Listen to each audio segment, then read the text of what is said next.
Publishers Lunch. I'd like to welcome you to the BuzzBooks Romance Editors Panel.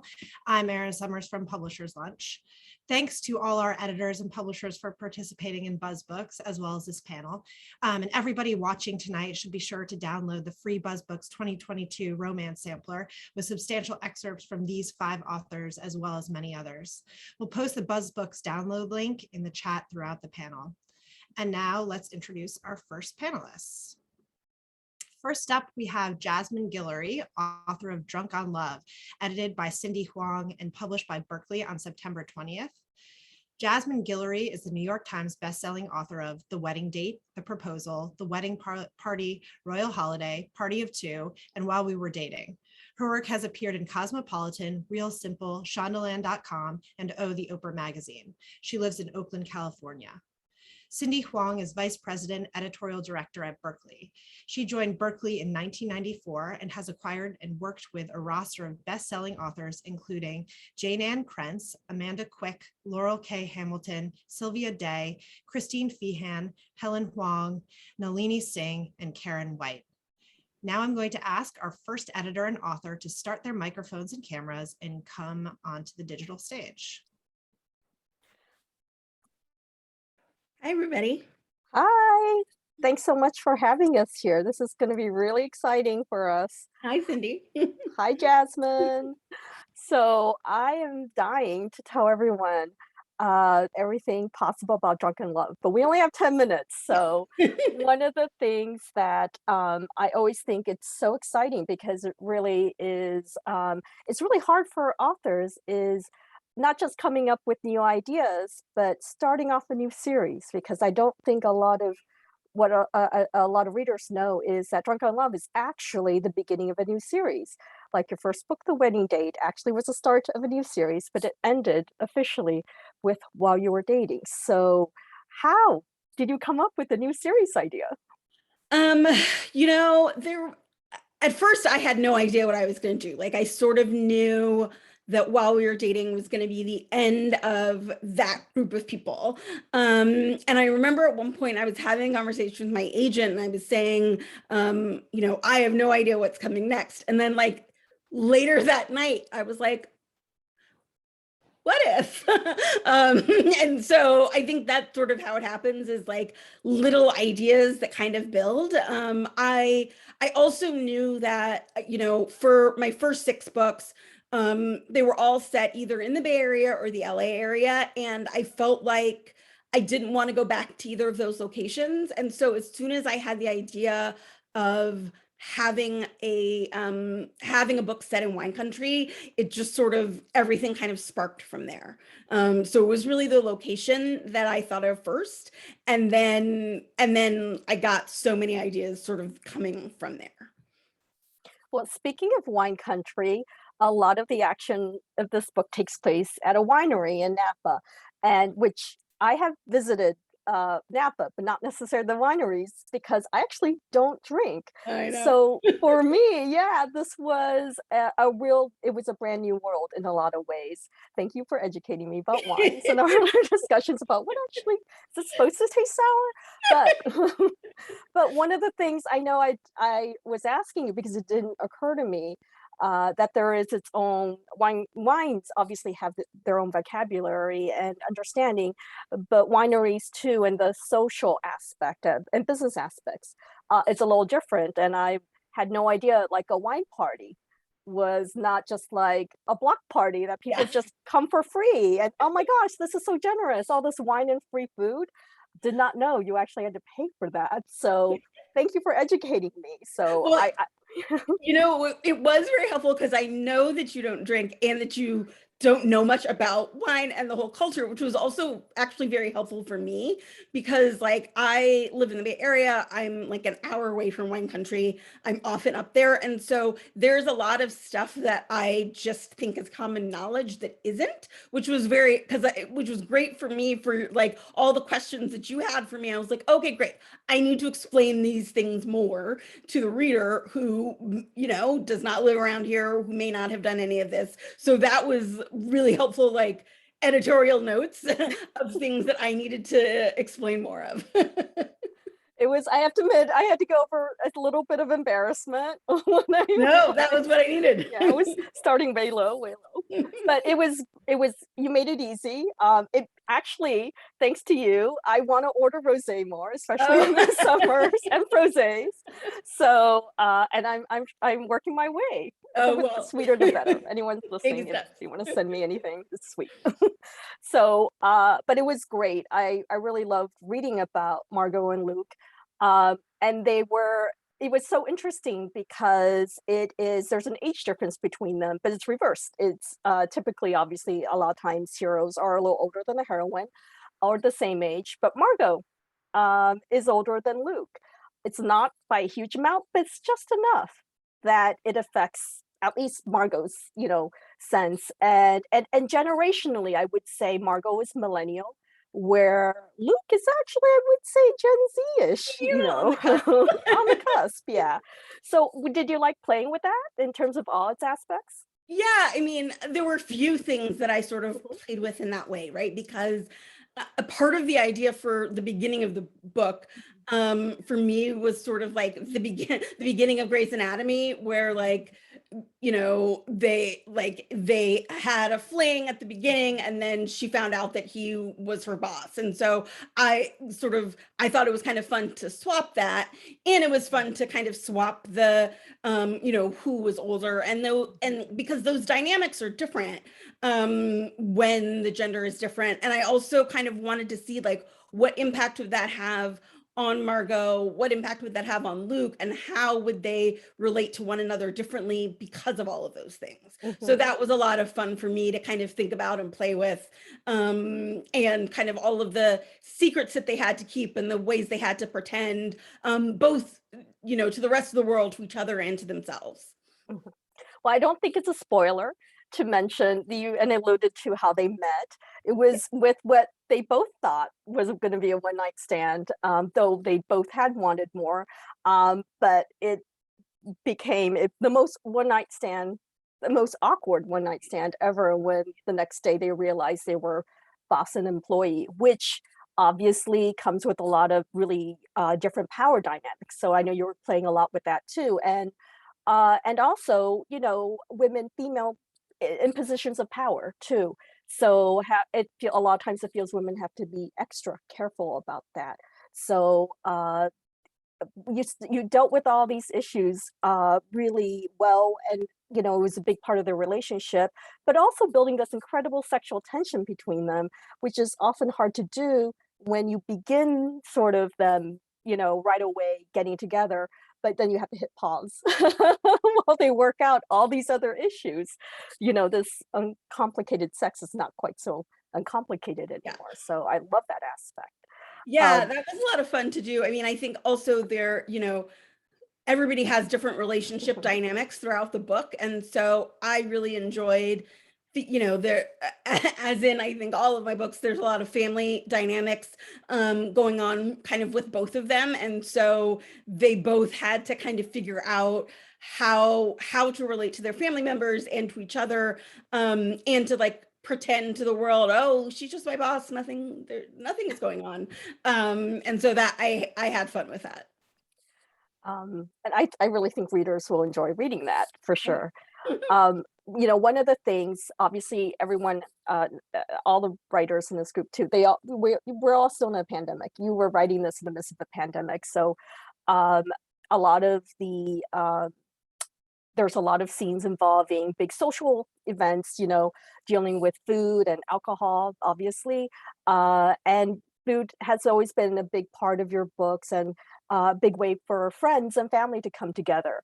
And it's a big social setting. So did it feel different writing about those kinds of scenes that were so curtailed for the last 2 years? It actually felt really comforting for me to write about things like that, because that is kind of the stuff that I missed the most during the pandemic, is like being able to gather with friends and family, being able to sort of go to parties, go out to dinner, like things like that. And so it was fun to be able to kind of live through it vicariously through my characters, and to put in into the book, like all of the stuff that I love, and that I missed. And so I, and as some of that has come back and has started to come back, it's been good to experience it again. But it was really nice for me to be able to sort of live that as I was writing. Well, I think we have just a little more time left. So, I'm going to talk about the title because we had a hard time. We had a hard coming up time with with this title. Very, very hard time. So obviously, our original choice was Drunk in Love. Yes, but okay, I'm going to back you up, because before we even came up with that, we had a hard time. Like, Yeah. I will say my titles for my books have always either been, I came up with the title immediately, and that's how the title has stayed. That's how it was for the first 3. Or I never had a title, and like it had to be a big brainstorming event. And this one I think was the biggest brainstorming event we had. Like literally. It was like 6 weeks of sending emails back and forth with a bunch of titles, and then sometimes we'd be like, well, maybe that one. And so Drunk in Love was the first, well, maybe that one idea that we had, and then we were like, well, I don't know. And then finally, like, what was it, 5 of us like all sat in a room together and brainstormed a whole bunch of titles, and we were like, wait, Drunk on Love, that's better. We like that. But that it was that definitely like took a village. It was great because we were like, we're not leaving this room until we have a title. We have a title. And then we're like, do we like this just because we want to leave the room? Right. But it stuck and informed the cover, which I think all of you have seen. It's really just striking a new look, but connected to your previous book, but just something fun, fresh, and I think really appealing, and really speaks to the book reading experience. I love the cover so much. I mean, it felt, as soon as I saw it, it like felt like the book to me. And it's just like so fun and vibrant, and I was so excited. I am too. So I think we're out of time. So back to you, Erin. Thank you so much, Cindy and Jasmine. That is so great and so exciting for your readers, that it's the beginning of a brand new trilogy. Next up, we have Kennedy Ryan, author of Before I Let Go, edited by Leah Holton-Schmidt and published by Forever on November 13th. A Rita and Audi Award winner, USA Today best-selling author Kennedy Ryan writes for women from all walks of life, empowering them and placing them firmly at the center of each story and in charge of their own destinies. Kennedy has been featured in Chicken Soup for the Soul, USA Today, Entertainment Weekly, Glamour, Cosmopolitan, Time, O Magazine, and many others. Leah Holton-Schmidt is the associate publisher of the Forever imprint at Grand Central Publishing. She works with a number of New York Times best-selling authors in romance and women's fiction. Kennedy and Leah, please come to the stage. Thanks, Erin. Hey, Kennedy. Hi, how are you, Leah? Good. We're so glad you're here tonight, and hello to everyone visiting. Thanks for being here. I have to say, when I first read your proposal for Before I Let Go, I got so many vibes of the This Is Us TV show. There was all of these like real family dynamics with the parents and their teen or preteen, some like sizzling romance. And I had a feeling it was definitely going to require tissues. A few, yeah, a few. I know what we talked a lot about, is this book romance? Is it women's fiction? And I think we ultimately just hedged our bets and kept calling it romantic women's fiction. We'll just catch everybody on board. But can you tell us a little bit about why this was such an important story for you to tell? As we kind of unpack this book, one of the things that I really love is that this is a heroine. I've written a lot of heroines who are like very, very strong. I have written a book called The Kingmaker, where the heroine is like a political consultant and she puts, people in power. And I've written heroines who are like sports agents in these male-dominated fields, and they're so capable and so competent and they have it all together. And I really wanted to write a heroine who completely falls apart, and looking at how she recovers. You know, that was really interesting to me. And that's what happens with Yasmin in this story. We come in while she's healing. You know, we come in when she's recapturing joy in her life, but there are a lot of things that fell apart while she was recovering from a lot of personal loss, from grief, and working her way through just the most difficult time of her life. It's set in Atlanta, which is something that I always love to write because I'm an ATLian. You know, I lived in Atlanta for over 20 years. I love, you know, I'm a Southerner, you know, I'm from North Carolina, but I'm a Georgia girl since I lived in Atlanta. So there's lots of food. They own a restaurant together. So you got the food vibes. They co-parent, they own this business together. And I was really interested in seeing, and I wanted to write some pining, you know, because it's one thing, it's kind of like combining Second Chance and Slow Burn, because it's one thing when you don't know what it's like with someone else, but what is it when there's this line that Josiah says, and I'm going to misquote myself, but he says, like, what are the odds that you ever find something, a love like this in a lifetime? And imagine feeling that way and then losing that person, but that person's still in your life, you know, as your business partner, as the person you're raising your children with, and you're that close to them, but you can never have them again. And so that's a different kind of simmer, you know, it's a different kind of burn, and it creates this tension that's there in the story that I was really, really excited to explore. So it's kind of those two things, giving a woman space to fall apart and recover and heal, and then the pining and what that recovering that marriage looks like. Yeah, and just to set this up, you give us this amazing, I think it's like 10, 12 pages or something of this like epic love story in the prologue, and we were like all in. And then chapter 1, we find out that Yasmin and Josiah, meant to be together forever, are divorced. And so you're telling that story of sort of what happened and what's next. And you know, and mental health becomes a big part of the book as well, and how that plays into the story, and how it plays into the dissolution of their relationship, and then ultimately, well, I don't want to give any spoilers, but it is a romance. Can you just tell a little bit about you talked how different it was to write that sexual tension from a couple who had already got in their HEA, they thought, and then come to find out not, and in the road that they had to take to get there. Yeah, I mean, I think when we read a romance, we think these people are together forever, they're soulmates, and that's the setup. You know, you talked about the prologue.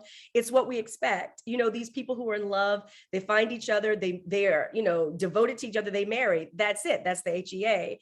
And when you get into chapter 1, it's like, okay, what happened? Because now they're divorced. And I was really interested in unpacking their journey and just how they find their way back to each other. You talked about the mental health in this book, and how that plays in. I talked a little bit in the beginning about how I wanted to give Yasmin, that's the heroine, space to kind of fall apart. That's something that we as women sometimes are not allowed.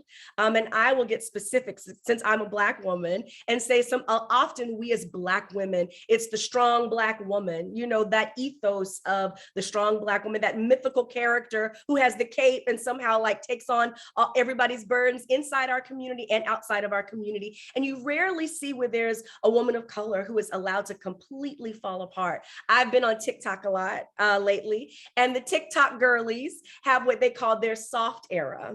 And I started digging into that because I am I call myself type A minus. You know, I am incredibly driven, I'm incredibly ambitious, I'm incredibly achievement oriented, and it's hard to kind of dial that back.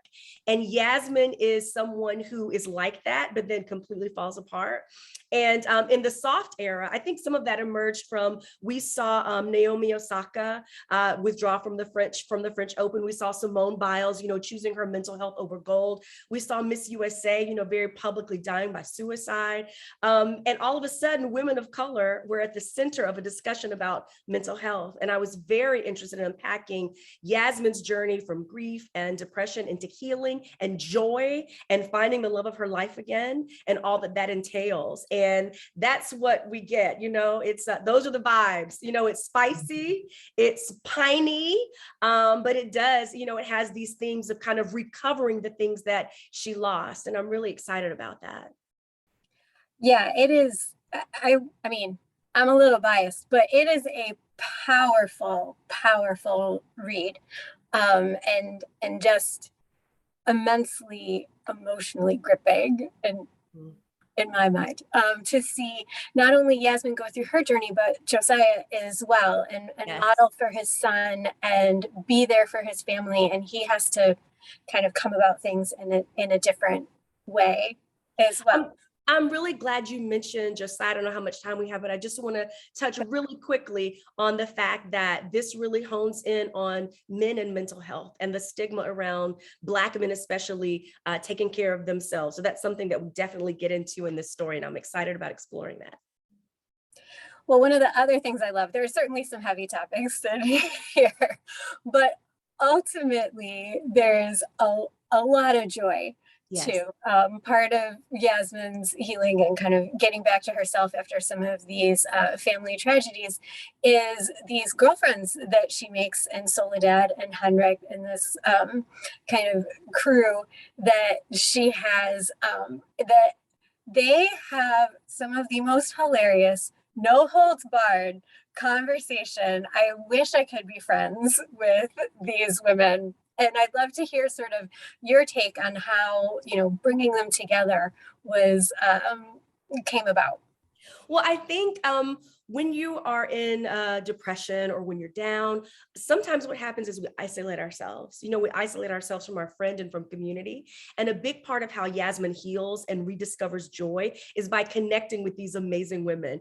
This friend group was really interesting because they're all in very different places in their lives. Often, I think when we talk about feminism, we see the stay-at-home mom, pitted against the mom who works outside of the home. It was very important for me in this friend group that we have a woman who, she's incredibly intelligent, incredibly capable. Her name is Soledad, and she chooses to pour all of her energy, all of her intelligence into her children and into her home. And then we have Hendrix, the other friend, who's like an agent, and she's, she manages housewives, or I call them hot wives, and, celebrities. And she is like a rocket, in her career and is not interested in marriage or children. And then we have Yasmin, of course, who has 2 children and, very centered with her family, but owns a business. These 3 women are in very different places in their lives as far as career, but they find a kinship, and it's a place that's safe. I think that's what we're all looking for, is a place where it's safe for us to be ourselves, and for when we need joy, to find people we can access joy with uninhibited, but also a safe place to fall apart. And I think that is what this friend group is for Yasmin. It's a place for her, as she's recovering her joy, to be uninhibited and to be the funnest version of herself, rediscovering that fun version of Yasmin after, going through so much. But then also on the days when she needs to fall apart, knowing that they're a safe place for her to land. So I'm really excited for people to meet these 3 women. They're powerful. They're vulnerable, which is very important to me, because I think so often we lean into the power and we don't give women space to be vulnerable. And I wanted both of those things to happen in this book. It's a wonderful balance. And I'm obviously very excited for Before I Let Go to come out in November, but I'm also super excited that we'll get these other women's stories as we go through the series. I think we have time for just like one more little thing. If you want to give us 3 words, let's just say, I know, I should have prepped you, to sum us up here. I'm going to lead with spicy. And the reason I'm going to lead with spicy is because I think so often when people think about my books, they're like, I'm going to cry, like people are often like, oh my gosh, it's going to be so emotional. And there are certainly, I think you can already tell aspects of that are true, but there is like a slow boil, and, imagine the tension of knowing how good it is with someone, and how the feeling that you may never find anyone else it would be that good with. and then you are in that person's life, but you can never access them, that, and still being attracted to them, that is the like proximity, the forced proximity, the spark. But then also having been in a devoted relationship with that person, knowing their secrets, like it creates its own special kind of like boil, you know? And so I'm gonna say spicy and like a slow boil, simmer to boil. That's 3 words. We Is got that it. words? Okay. Okay. Spicy, And simmer, healing boil. and joy. Healing and joy. I'm cheating. Healing and joy. Fabulous. Thanks a lot, Kennedy. We'll turn it back over to you, Erin. Thanks so much, Kennedy and Leah. And everyone watching can sample Kennedy's wonderful book, and all of tonight's titles now in our BuzzBook sampler, and you can find the link to that in our chat. Next up, we have Amber D. Samuel, author of The Many Dates of Indigo, edited by Deanna McFadden and published by W Wattpad Books on December 6th. Amber Samuel is a writer, a Wattpad star, and an elementary school teacher.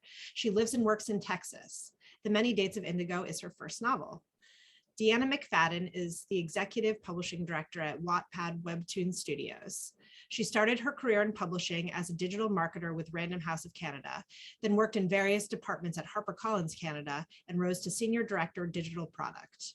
In her role as associate publisher with Joe Books, she managed a licensed publishing program in partnership with Disney, Marvel, Lucasfilms, and NBC Universal. She is the author of over 20 abridged classics for kids. Now let's welcome Amber and Deanna to the stage. Amber, there you are. Hello. It's so nice to see you. We're both exceptionally pleased to be here, and I'm so excited to be here to talk with debut author Amber D. Samuel about The Many Dates of Indigo.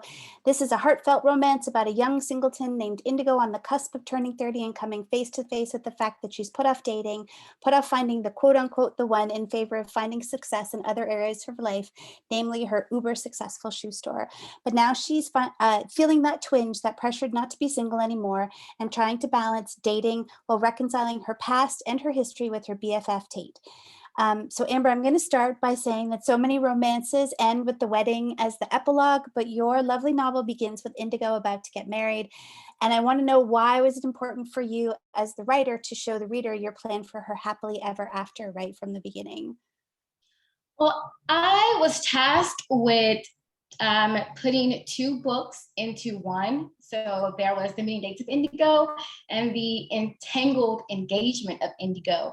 And so I was trying to figure out how I would do that in the editing process. And so I used my mystery thriller tricks that I learned. And I decided to just like show the reader what is the end goal and kind of like have them participate in a type of the Bachelorette kind of contest to figure out what guy between Nathan, Diego, and Tate will Indigo pick, and like accessing their dates and their conversations and figuring out which guy would they think is best for Indigo, would fit with Indigo's busy lifestyle as a luxury boutique owner, as Indigo is very in what's it called, the word is very in with her family, like family game nights, family movie nights. They have to like her family and not be afraid to talk with her family and voice their opinion. And so the reader will be searching for and trying to figure out which guy is best for her. I love that. I love that so much. And I too, I mean, from the beginning, I knew who I wanted Indigo to end up with, but I'm hoping the journey is as exciting for the writer as or the readers as it was for us when we were editing the book. I'm so pleased that you brought up some of the sort of big, amazing, wide cast of characters that are in the novel, especially Indigo's family. And I feel like her balancing that pressure from her family and sort of what she wants out of life and who she is such a main driving force of her emotional journey. I just love this line from the beginning of the book where Aunt Maureen whispers to her cluster of church friends, Indigo just loves the single life. I think that whole thing characterizes Indigo's family so well, and how, you know, you as the writer balance her family's impression of her and who she is herself. And I wanted to sort of know if you could explore, or just chat a little bit about where you were writing from with that pressure from her family in terms of their preoccupation with her life and her love life, and sort of the idea of her needing to dot her I's and cross her T's sort of idea. I mean, I also have personal experience with this, being a 30-something millennial that is about being independent, about her career, and focusing on building a foundation and finding ways to make sure that I can be financially fit and responsible. So I knew how to fuel that in with Indigo. And I think Indigo balances it very well. She is focused on her career, and she wants to build a successful, lucrative boutique, which, for reasons that will be expressed in the book, she's trying to prove herself to certain family members that she can be a boss and that she made the correct decision to own a company and step out and work for herself instead of going the educational route. So she's trying to prove herself on that front. And then at the baby shower, which is the first chapter of the book, she kind of realizes that, hey, okay, I want these things like my sister has, and now it's time to actually start working and focusing on that aspect of life. Yeah, I totally agree with you. And I think that leads so nicely into my next question, which I was going to ask about Indigo's strengths and weaknesses, but I feel like you've already talked about them, in that, you know, she's a strong, independent woman, and she wanted to stand on her own 2 feet. She wanted to solve the professional side of her life before she solves the personal side of her life. So I'm going to ask, what do you feel is the biggest life lesson you'd want readers to take from Indigo's journey from singleton to finding a loving partner? Like, what were her biggest mistakes? And especially as she goes through the very 3 different male protagonists, why was it important to show more than one option, more than one love interest throughout the narrative? Well, it was important to show more than one suitor, because it's the mini dates, and dates are supposed to be fun, and you're not just dating one person, because like I can't remember who said it in the book, I think it was her brother, that it's kind of like you're putting all your eggs in one basket, and you have to, you know, date more than one person to see what person is best for you, because you don't know. So I thought that was fun to get more than one suitor, and to see which person she matches with better, which type of energy they have, and how they fit in her life. And I thought it was best for 3 people. Yeah, they're all so different too. Can you write them all so well? Like, they all have their own like big boisterous personalities on the page as well. We've got just a few minutes left, so I've got one more question that I think is my favorite element of the novel, among my many favorite elements of the novel. But Indigo's best friend Tate is a writer himself, going through pretty serious writer's block, as well as some pressure, external pressure, to change his career. How did that feel for you as a writer working through your own first novel, to have a character perhaps a touch, quote unquote, close to home? But for me, writing Tate was kind of therapeutic. I was a mystery writer, like I said, and now I was doing romance, and it was a new type of genre for me. I was kind of like experimenting and seeing what would work, what didn't work. I also brought some elements of thriller with the dates, kind of like build up the tension and the pressure for the readers, like to figure out like and pinpoint the clues to who they think she would pick with the conversations. Also, I thought it would be a fun way to address Tate's feelings for Indigo.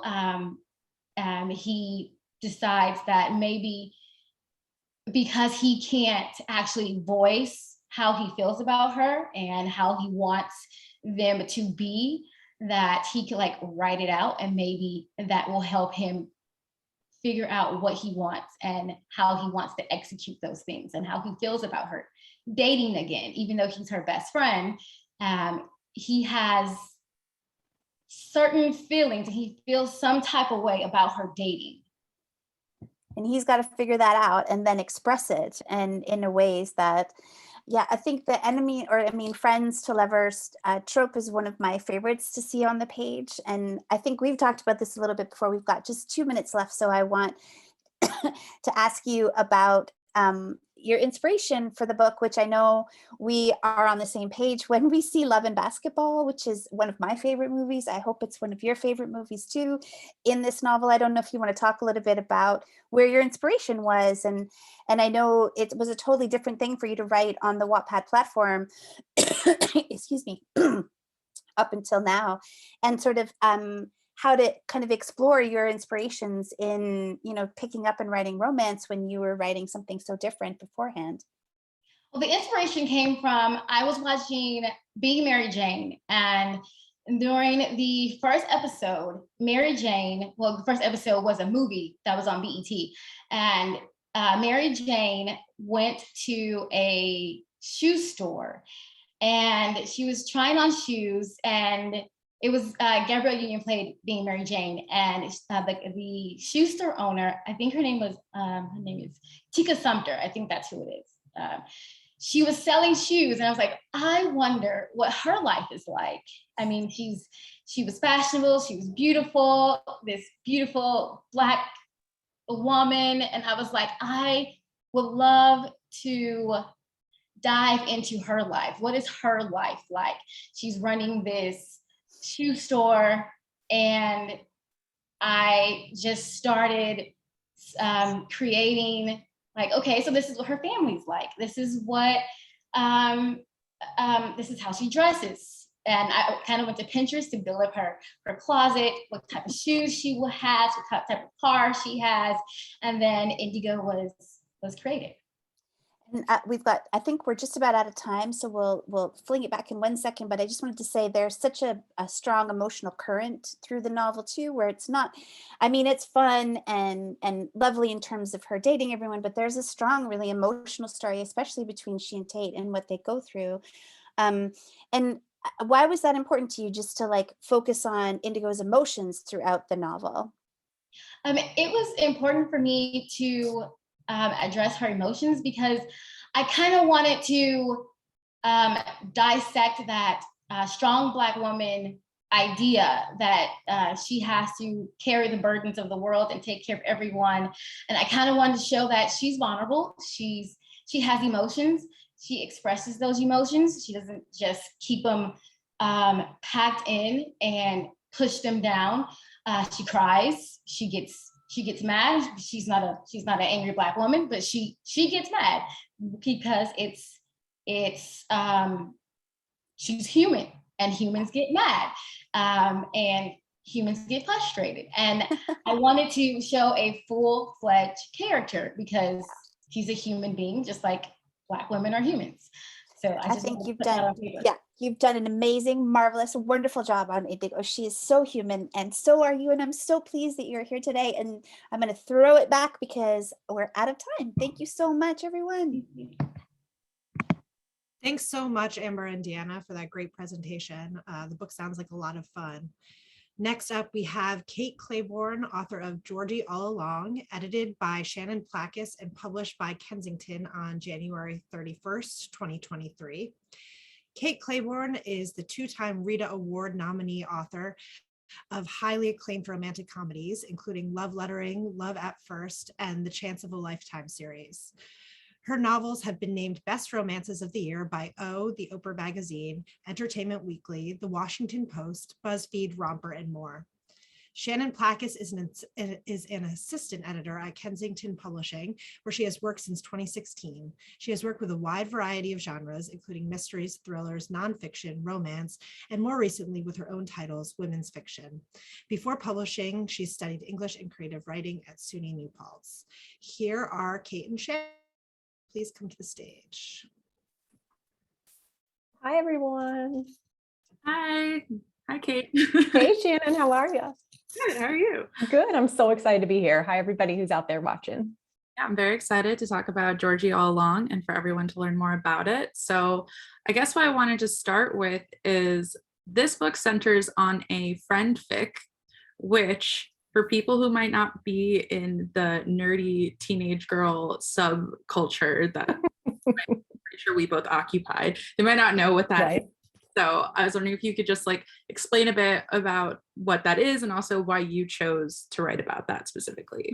Sure. So the premise of this book, the heroine finds a friend fic from her past, and I myself had one of these when I was in high school. And what it was like a notebook that I shared with two of my friends. And we basically passed it back and forth and wrote kind of our dreams for ourselves and for each other in this notebook. In my case, I really wrote a lot about Keanu Reeves. I've destroyed that friend fic. It doesn't exist anymore. But anyways, this was kind of the concept that got my brain thinking here about like what was I doing when I was writing a friend fic like that? What did it mean to me? And then I just sort of started exploring the idea of the dreams we have for ourselves when we're young and kind of what the world does to those dreams over time and why. And so I'm always interested in sort of thematic ideas when I set out to write a romance. And so for me, it was that. It was like, how does our past inform our present and the goals we set in our past and the goals we set in our present too? Yeah, I think also the book really like jumping off of that really plays with this idea too, though, that like who we are as teenagers and who we are as adults are so different. Like, you know, you read your old friend fic and you go like, oh, I didn't complete all of these things. Like, did I let myself down? But so often you've changed so much that you don't even relate to the person who made those goals anymore. And I think like something I really love about Georgie All Along is the themes of second chances and reinvention, and how also, even if you have personally changed, people still hold you to this image they have of you from when they first met you, from when you were growing up and you were young. And I want to know like what inspired you to write about that, because I think both the main characters, Georgie and Levi, are struggling with breaking out of this concept people from their hometown have of them. Yeah, so you know, Georgie All Along is a small town romance. It's you know, Georgie, the main character, goes back to her hometown, and I don't think this is unique to small towns. I think lots of people feel that when they go back to the place they're from, they're always kind of contending with their reputation in that place, how they were seen either in school or in their friend group or whatever. And I guess one thing that really interested me about that was, I think you're right. We do change a lot from the time when we're young to when we grow up. But I also think like a huge part of growing up and becoming mature is learning how to love all the versions of ourselves, even the ones from the past, even when we've done things we're embarrassed about, or even when we've not, you know, Georgie was never a stellar student. You know, none of her teachers thought she was very well behaved. But, you know, throughout the book, I think what Georgie comes to realize is that like, she was good as a kid too, right? She's always been good. She's always been, you know, trying to make her way in life and being kind and warm and open. And so I think over the course of the book, we see that. And I think Levi, her love interest in the book, has to learn that as well. He has to learn to be kind to the person he was in the past. Certainly his family didn't offer him that kindness. And so he sort of has to teach it to himself, and he has to learn it from Georgie as well. Yeah, definitely. And I really also, speaking of Levi's family, something that always just like sticks out to me with your books in particular is how lived in your characters feel. And the family dynamics, the friendship characters, like everyone is really like it feels like I really understand and know these people and their lives, and I'm simply just like slipping in to observe it for a little while. Especially with like Belle and Georgie's friendship in particular feels so real and is one of like my favorite aspects of the book. So I was wondering if you could just talk about like your process and how you like get that sort of lived in quality. Yeah, I think, I feel sort of the same when I'm finished with a book. I feel the same as I want my readers to feel, which is that I feel like these are very real people to me. I have lived with them the entire time I've been drafting the book, and they even become more real to me when it's all finished. What I would say is that a huge part of my process is doing work on characterization that may or may not ever actually make it into the book. So I think a lot about aspects of the characters that are kind of important to me and my friends and my family. Like, hey, what's the food that I reach for when I've had a really bad day at work? Or what's my favorite, what's the swear word I say when I stub my toe on the edge of a dresser? It's like really small details like that are part of what I think about when I am creating a character. And again, not much of it ends up in the book, but it's how the characters are kind of made flesh to me. It's how I'm able to choose the words that they speak. It's how I'm able to choose their gestures. It's how I'm able to choose what they fall in love about with their love interest.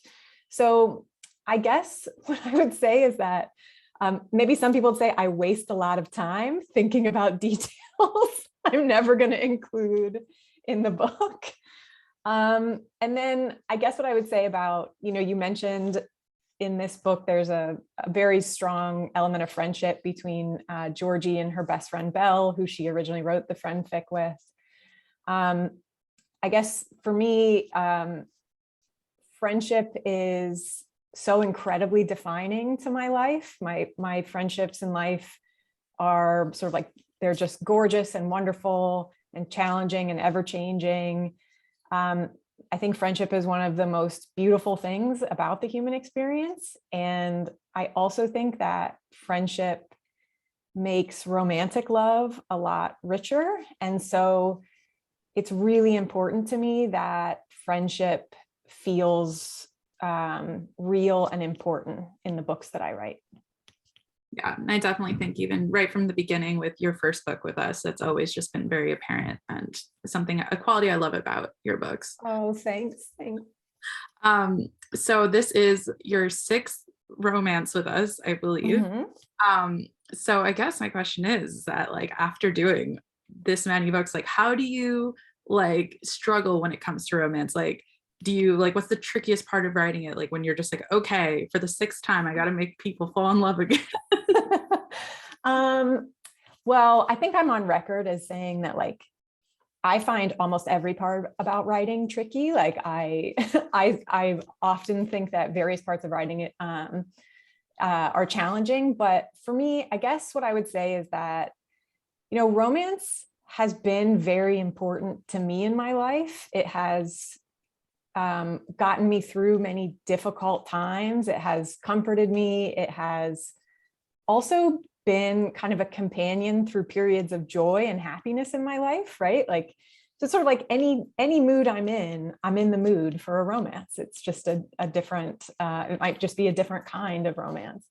So I think the thing that remains most challenging to me and important to me is that I want the books to do a service to the genre that I love so much and that I think is so important to the world and to kind of humanity.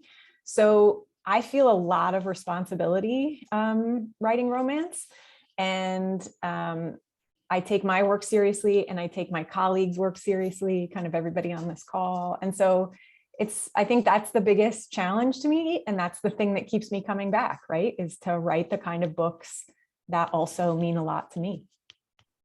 Yeah. I think we have time for one more question. So I guess like this is just like a fun little detail, but our main character, Georgie, is originally a personal assistant for a Hollywood personality person. And I just thought that was a really fun detail of a choice for job. Like, how did that come to you? So yeah, she is she, at the beginning of the book, she has just kind of been laid off from her job as a very kind of high-powered personal assistant. And it wasn't so much, you know, when I was thinking about what I wanted Georgie's job to be, it wasn't so much that I wanted her to like definitely be associated with Hollywood or anything like that. It was that I wanted her to have a job that was incredibly variable and incredibly fast-paced, and unpredictable as well, right? So that her job was one where she was always having to pivot, always having to sort of shift gears. She never really had time to stop and think whether she even really liked her job or her life because she was so busy. And that was something that was really on my mind a lot during the last couple of years as I and many of my friends kind of struggled through pandemic work circumstances, and we were all pivoting a lot. We were being asked to work at sort of odd or unusual times or under unusual circumstances. And it was really on my mind, kind of like what that does to us, how that challenges us to think about the lives we're living. And so I wanted Georgie to have that starting point for the book. I wanted her to be thinking about the job she had had and kind of the things that might have kept her from thinking about as a person. Well, I think it was just like a very cool job for me to just be like, oh my God, the narrative why you don't have this job anymore. But listen, I read so many articles, many of them anonymous for like, you know, reasons of sort of, I think, legal reasons about like accounts of Hollywood assistants, personal assistants, and what their lives are like. And they are pretty fascinating. Okay, I think that's all the time we have. So back to you, Erin. Thank you, everyone. Thanks, everyone. Thank you so much, Kate and Shannon. Once again, everyone, please do sample all of these amazing titles in our BuzzBooks anthology. Next, we have our final duo, Kylie Scott, author of End of Story, edited by Susan Swinwood and published by Graydon House on February 14th, 2023. Kylie Scott is a New York Times, Wall Street Journal, and USA Today best-selling, Audi Award-winning author. She has sold over 2 million books and was voted Australian Romance Writer of the Year 4 times by the Australian Romance Readers Association. Her books have been translated into 14 different languages, and she is based in Queensland, Australia. Susan Swinwood joined Harlequin in 1999 and is the editorial director of Graydon House, the commercial fiction imprint she launched in 2016. She has acquired and edited a wide variety of notable and best-selling authors in her career, including Kelly Rimmer, Viola Shipman, Pam Jenoff, Susan Mallory, and Kristen Higgins. Please welcome to the stage Kylie and Susan.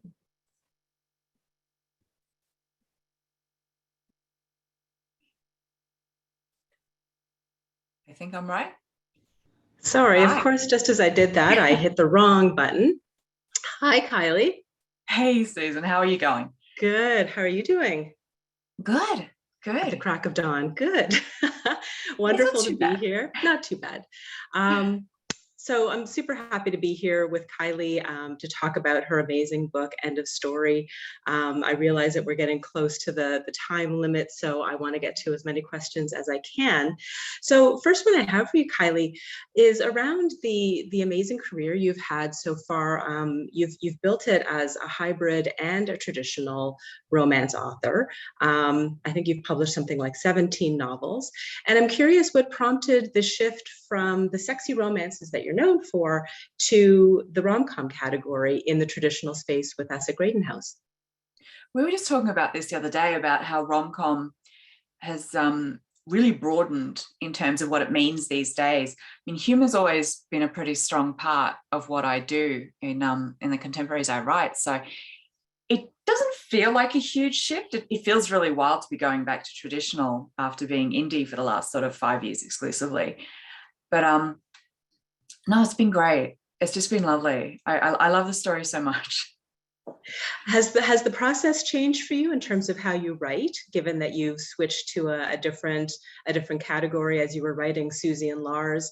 Was it different from how you approached your romances before? I didn't, but I'd already done sort of a third of the book when my agent started pitching. And so there wasn't really a synopsis. You were awfully trusting when I'm like, yes, I know it all goes somewhere. Just bear with me. I'm pretty sure I've got this. So thank you for that. The next one will be interesting because I actually, being a pantser, it's funny. I'll be working off a synopsis for the first time in a long time. So that will be a funny one. But no, this was just lovely. we just kind of followed where the story took us. It was great.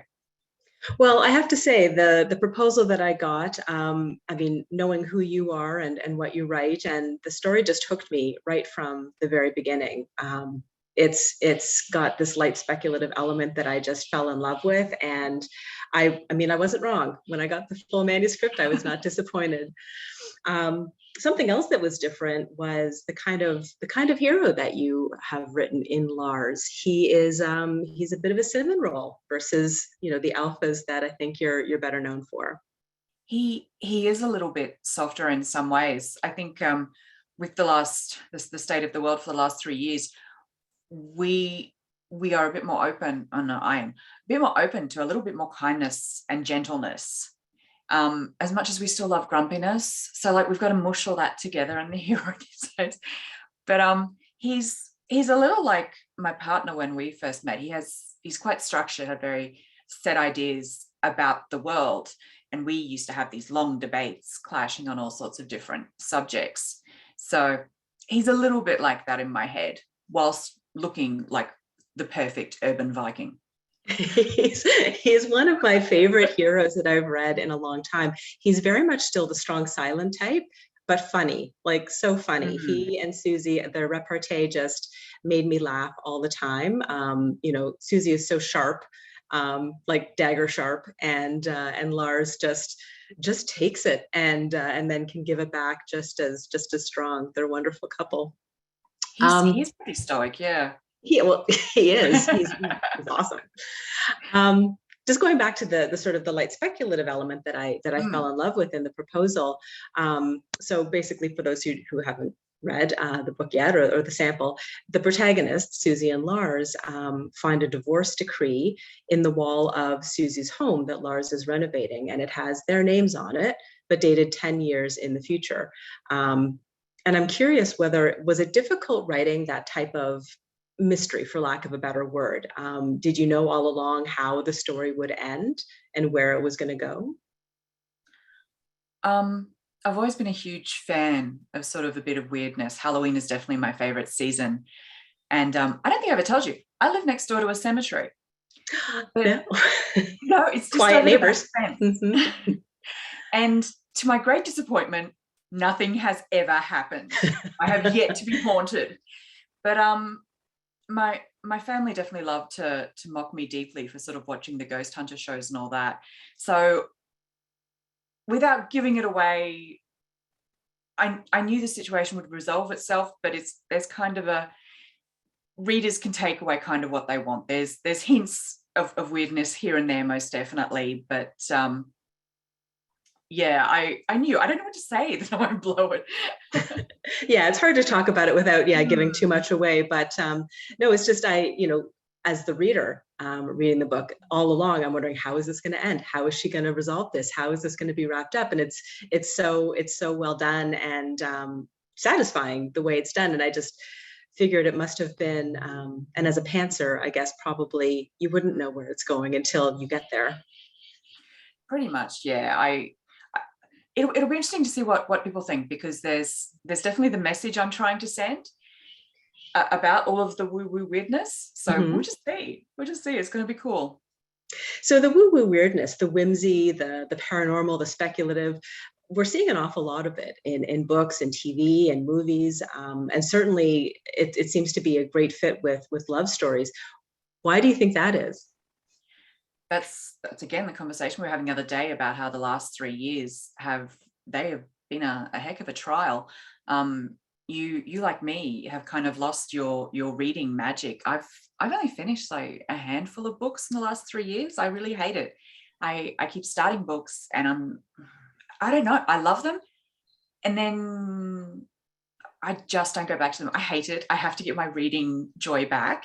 I'm just going to keep working at it.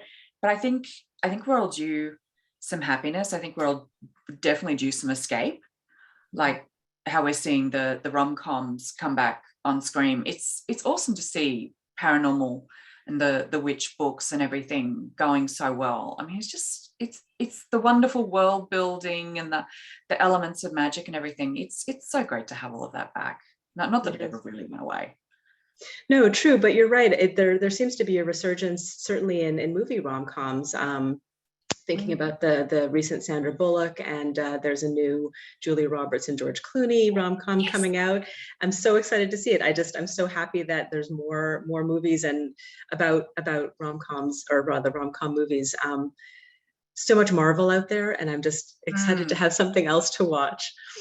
Yeah, I finally watched the trailer to the Julia Roberts one, and isn't it interesting that even in those rom-coms coming out, that they're doing the grumpy sunshine sort of thing too. And Sandra Bullock, man, she's just a queen. She's always going to be a queen. Agreed. Awesome. Just turning to a slightly more serious note, you know, as hilarious as your book is, and as romantic and sexy as it is, it touches on some timely themes that are a little more serious, treated in a very accessible way. One of them is found family, and I'm wondering, what does that theme mean to you, and why was it important to incorporate into your novel?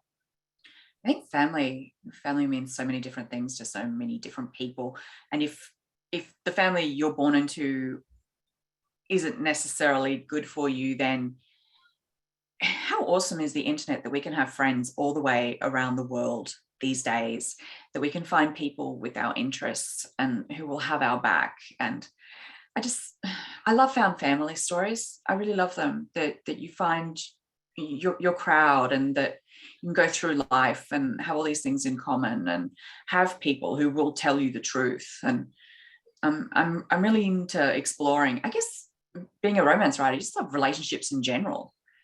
Exploring all those different dynamics. And Susie, the heroine, she's very much in a situation of her confidence has taken a hit because she stayed with the wrong guy who she thought was Prince Charming way past when she should have. And she knows that.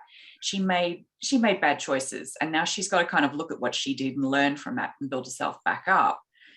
And I love how her best friend will just lay it on the line, but whilst still being the soft place for her to fall if she needs it. I love all those sort of dynamics and people working together. I also love that Cleo got a bit of a romance of her own in the book. Yes. Very much so. Spoiler alert. Spoiler alert. Yeah. Definitely. I think we're about out of time. So I'm going to turn it back to Erin. Kylie, thank you so much. It was awesome talking with you long distance. Thank you.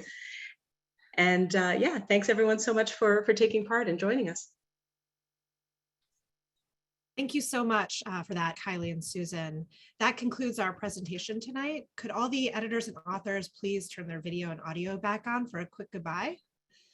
I'd like to thank all the publishers, editors, and authors for tonight's incredible roster. Everybody was so great, and all the books sound amazing. Keep an eye out. Everyone watching should keep an eye out for a follow-up email with a link to the recording of today's event. And of course, check out our BuzzBooks anthology to sample everything you heard about tonight. Thank you so much to everyone who attended, and good night. Thanks, everyone. Bye. Thanks, everyone. Good night. Thanks, Bye. everyone. Night.